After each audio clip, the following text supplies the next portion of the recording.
大家好，歡迎返到嚟日常研究部。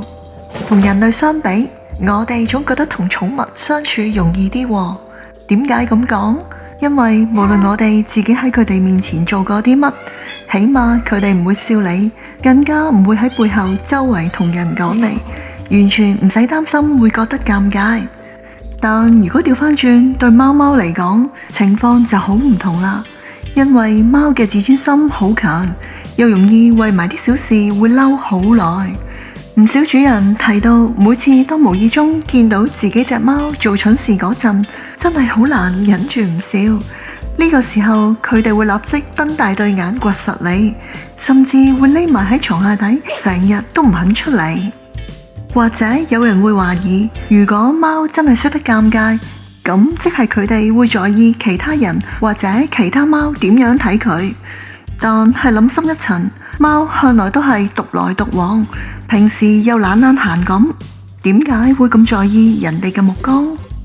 唔通貓真係咁要面子，為咗保持尊貴嘅形象，連主人奴才都唔可以睇到佢哋嘅弱點？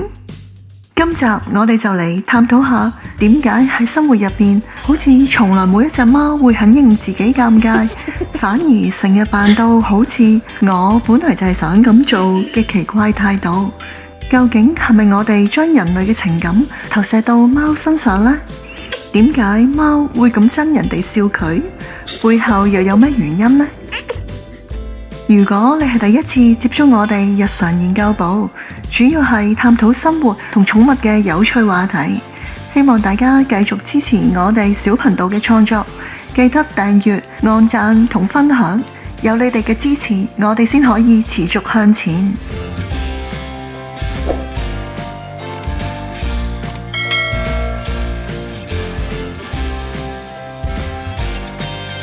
首先，從心理學角度嚟睇，如果要話一隻貓識得尷尬，起碼佢要有一定程度嘅自我意識。最直接嘅測試方法就係睇下佢係咪識得照鏡，至少知道鏡入面嗰個係自己，而唔係以為係第二隻貓。或者當頭幾次俾貓去照鏡時，可能會覺得相當驚訝同好奇，但習慣咗之後就會冇乜特別反應。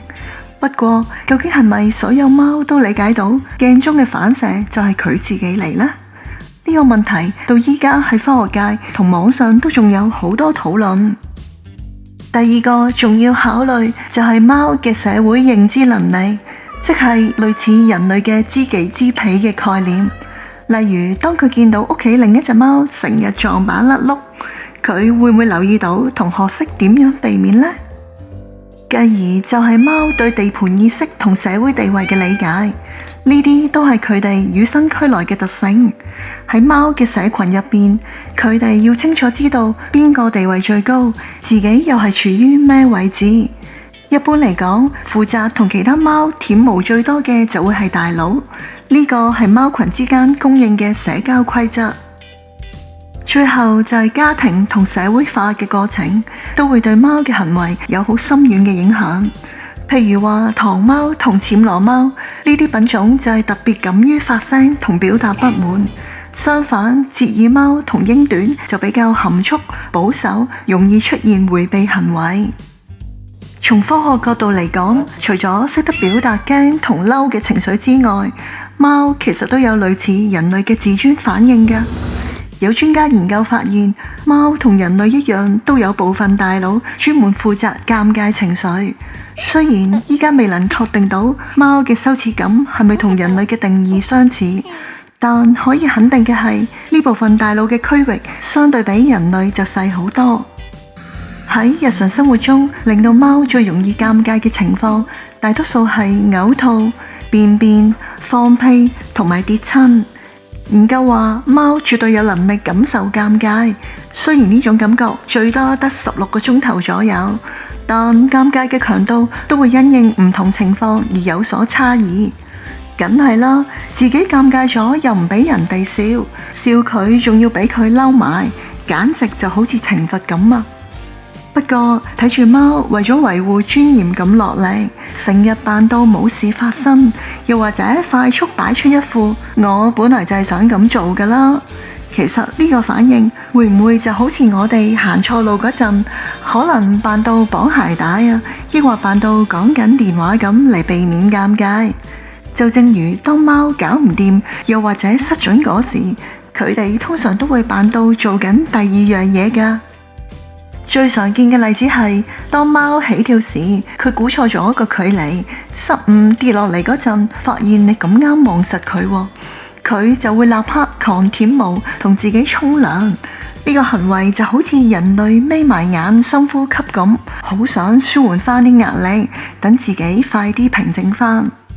又或者佢本來明明想偷嘢食，當主人發現叫停咗之後，就懶懶閒咁縮翻隻手，扮晒嘢，好似話我只係喺度抹下台咋，你都冇證據，唔好小題大做喎。不過如果場面太尷尬，又控制唔到嗰陣，就算貓可以快速回復鎮定，環顧四周，但當發現主人同埋其他人望住佢指指點點，笑到肚痛嗰時，貓極有可能即刻發爛，然後迅速逃走，匿埋喺梳化幾日都唔出嚟㗎。雖然貓成日都擺出個 poker face，但細心留意佢哋嘅眼神同動作，仍然可以睇得出啲蛛絲馬跡。特別係當人類嘲笑佢哋嗰陣，明顯睇到貓真係明白呢種情況其實係恥辱你。對動物嚟講，呢種情感其實好複雜。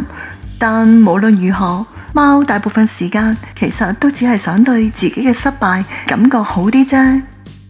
同時，大家千祈唔好唔記得，以前喺古代嘅貓仲可以直視國王，而且佢哋平時都係習慣由上向下望。貓知道自己曾經被人當神咁拜，可能連佢哋嘅基因都有記住呢種優越感，令佢哋期望即使喺第二度地方都想享有呢種地位。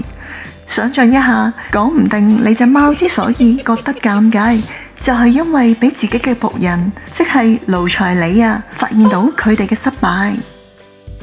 最後，其實所有動物都好怕自己表現出軟弱嘅一面。如果你想保護貓貓嘅自尊心，當下次見到佢又搞唔掂，又或者失準嗰時，不妨試下扮到冇留意噃。呢個就係你可以為貓貓做到最有愛、最體貼嘅事。睇到呢度，你有冇試過嘲笑你隻貓啊？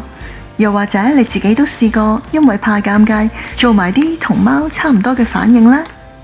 歡迎分享你嘅諗法同經歷，記得訂閱我哋嘅頻道，按讚同多啲向身邊鍾意貓貓嘅人分享。